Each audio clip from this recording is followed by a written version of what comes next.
लीजिए सुनिए विश्वंभर नाथ शर्मा कौशिक की लिखी कहानी आजादी, मेरी यानी समीर गोस्वामी की आवाज में।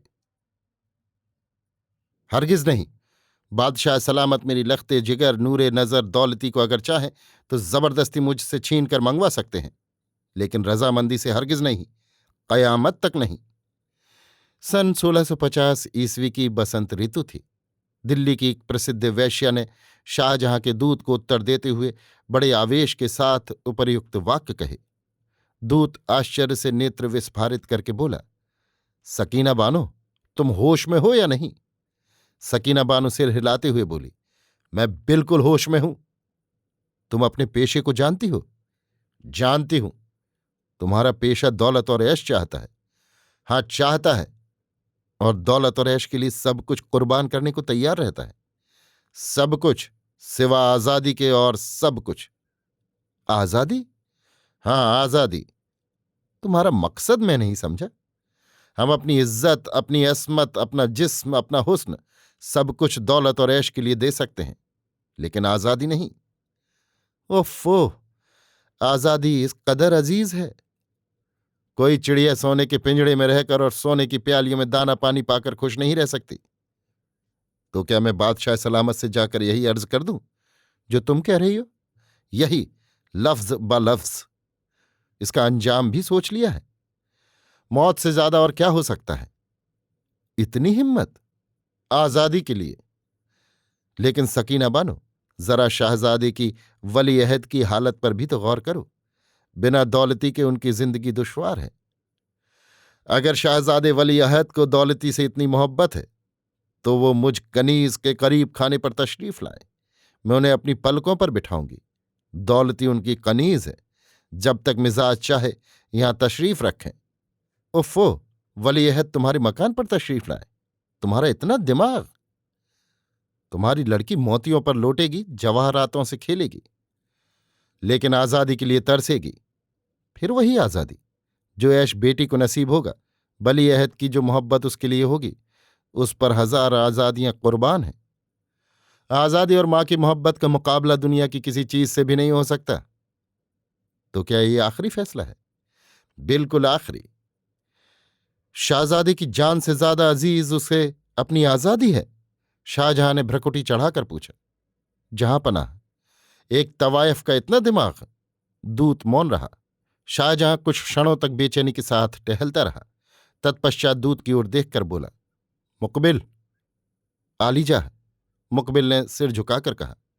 शाहजादे दारा को सकीना का ये जवाब जाकर सुना दो। इस पर वो क्या कहता है मुझसे आकर बयान करो। बहुत खूब आलीजा।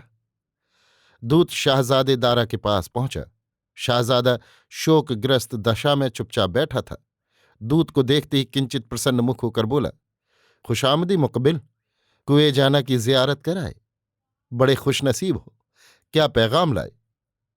आला हजरत, पैगाम नाउम्मीदी लेकर आया। गुलाम ऐसा नामुबारक पैगाम हुजूर के गोश गुजार करना नहीं चाहता था, लेकिन शाही हुक्म से मजबूर हो गया। तो क्या उस सितमगर ने मेरे पैगाम मोहब्बत को ठुकरा दिया?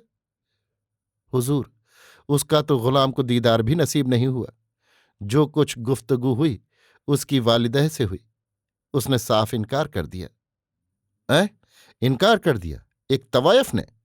आला हजरत, उसे शाही ऐशो इशरत की बनस्बत अपनी बेटी की आजादी का ज्यादा ख्याल है। उफ, वालदैन किस कदर बेरहम होते हैं। मैं उस मनहूस घड़ी को कोसता हूं जब मेरी उस नाजनीन पर नजर पड़ी। आह, अगर मैं उस रोज सैर के लिए न जाता तो ये दिन क्यों देखना पड़ता। मशीयत अज़दी में इंसान का क्या चारा। बेशक एक शहंशाह का लख्ते जिगर भी उसके आगे नाचीज है। दारा शिकोह कुछ क्षणों तक चिंता सागर में मग्न रहने के पश्चात बोला, मुकबिल, आला हजरत, जी चाहता है इस दिल को चीर कर पहलू से निकाल दूं, जिसकी बदौलत एक अदनी तवायफ का ऐसा जवाब सुनना पड़ा। इश्क सब कुछ करा सकता है हुजूर। वाकई इस जालिम के आगे सब मजबूर हो जाते हैं, लेकिन अब क्या होना चाहिए? जो आला हजरत का हुक्म हो। अब्बाजान क्या करना चाहते हैं? जो आला हजरत की ख्वाहिश हो। दारा पुनः चिंता में पड़ गया। सहसा उसके माथे पर बल पड़ गए। मुख तमतमा उठा। वो बोला, मुकबिल, आला हजरत, उसकी वालिदा ने इनकार किया है ना? हुजूर, उसने तो इनकार नहीं किया। गुलाम ने अर्ज किया ना कि गुलाम को तो उसका दीदार तक नसीब नहीं हुआ। तो बस ठीक है, उसे जबरदस्ती लाकर हाजिर करो। जो हुक्म। मुकबिल दारा से विदा होकर शाहजहां के पास पहुंचा। शाहजहां ने पूछा, दारा ने क्या कहा? जबरदस्ती लाने का हुक्म सादिर फरमाया आलीजा। दुरुस्त है, मां बदौलत की भी यही ख्वाहिश थी। रजील तवायफ को भी मालूम हो जाए कि शाही हुक्म की नाफरमानी का क्या अंजाम होता है। जाओ, दारा के हुक्म की तामील करो। जो हुक्म। शाही फौज के जवानों ने सकीना बानो का मकान घेर लिया। मुकबिल सब जवानों को नीचे छोड़कर अकेला ऊपर गया। सकीना बानो सहमी हुई खड़ी थी। दौलती अपनी मां से चिपकी हुई रो रही थी। मुकबिल दौलती के रूप को देखकर कुछ क्षणों के लिए स्तंभित हो गया, परंतु कर्तव्य पालन के विचार से शीघ्र ही संभल कर बोला, सकीना बानो, मुझे निहायत अफसोस के साथ अपना फर्ज अदा करना पड़ रहा है। तुम्हारी दुख्तर को जबरदस्ती ले जाकर शाहजादे की खिदमत में हाजिर करने का काम मेरे सुपुर्द किया गया है। सकीना बानो क्रुद्ध सर्पणी की भांति सिर उठाकर बोली, मुकबिल, तुम बेकसूर हो। तुम महज अपने आका का हुक्म बजा रहे हो। जहां पनाह भी मजबूर है। औलाद के लिए इंसान क्या नहीं करता, मगर ऐसी नालायक औलाद के लिए मुंसिफ और आदिल बादशाह को भी रियाया पर ऐसा जुल्म करना पड़ता है कि माँ को बेटी से और बेटी को माँ से जबरदस्ती अलहदा करे। ऐसे जालिम वली अहद से रियाया को क्या उम्मीद हो सकती है? जब वली अहदी में ये हालत है तो बादशाह होकर क्या न करेंगे। ले जाओ मेरी नूरे नजर, मेरी राहते जान को ले जाओ।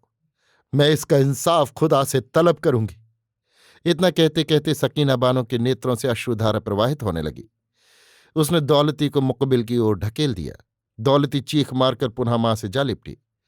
सकीना दौलती से बोली, जाओ बेटी, इनकार करने से जान का खतरा है। जाओ, खुदा सब देख रहा है। बादशाह की अदालत में इंसाफ का खून हो सकता है, लेकिन उसकी अदालत में हरगिज नहीं हो सकता। जाओ, मैं अपनी फरियाद उसकी अदालत में पहुंचाऊंगी। इतना कहकर सकीना से पुनः दौलती को मुकबिल की ओर ढकेल दिया और स्वयं रोती हुई दूसरे कमरे में चली गई। मुकबिल दौलती से बोला, बानो, घबराओ मत, तुम्हें कोई तकलीफ न होगी। दौलती ने कोई उत्तर न दिया। वो रोती हुई मुकबिल के आगे हो ली। सौंदर्य की जीती जागती मूर्ति दौलती दारा के सामने सहमी हुई खड़ी रो रही थी। दारा उसके रूप सुधा को तृषित नेत्रों से पान कर रहा था। कुछ देर तक मौन रहने के उपरांत दारा ने कहा, दौलती, मुझसे इतनी नफरत? दुरुस्त, बादशाह हुस्न जिसका गुलाम हो, उसके सामने एक वली अहद की क्या हस्ती है।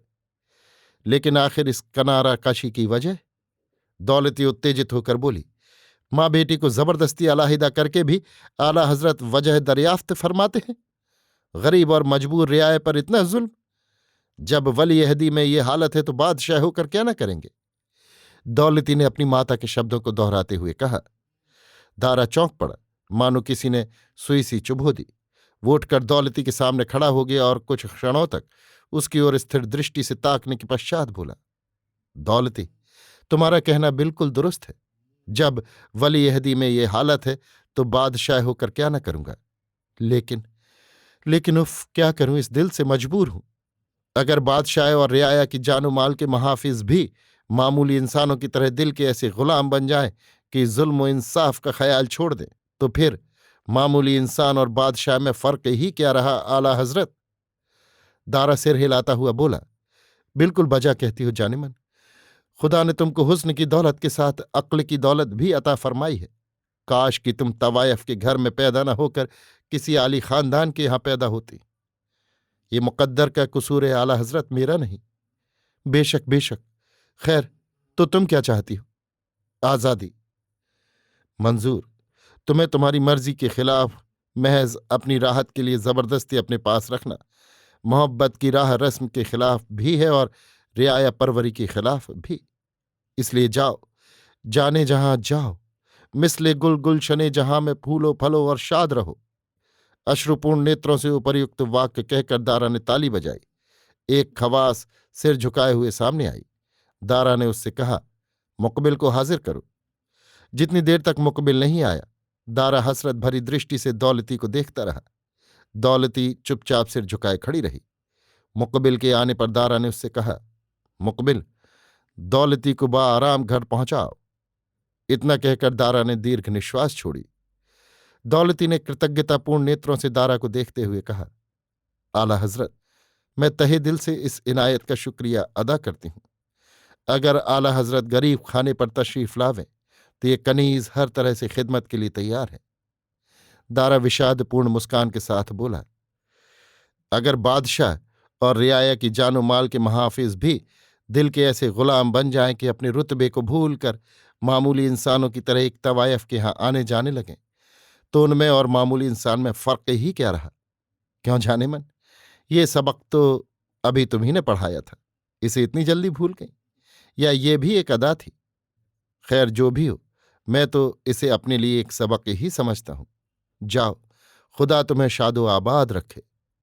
दौलती लज्जा से पसीने पसीने हो गई और सिर झुकाकर मुकबिल के साथ चल दी। जब औरंगजेब ने दारा शिकोह को कत्ल करवा दिया तो दारा शिकोह के लिए शोक मनाने वालों में बूढ़ी सकीना बानो और उसकी बेटी दौलती प्रमुख थीं।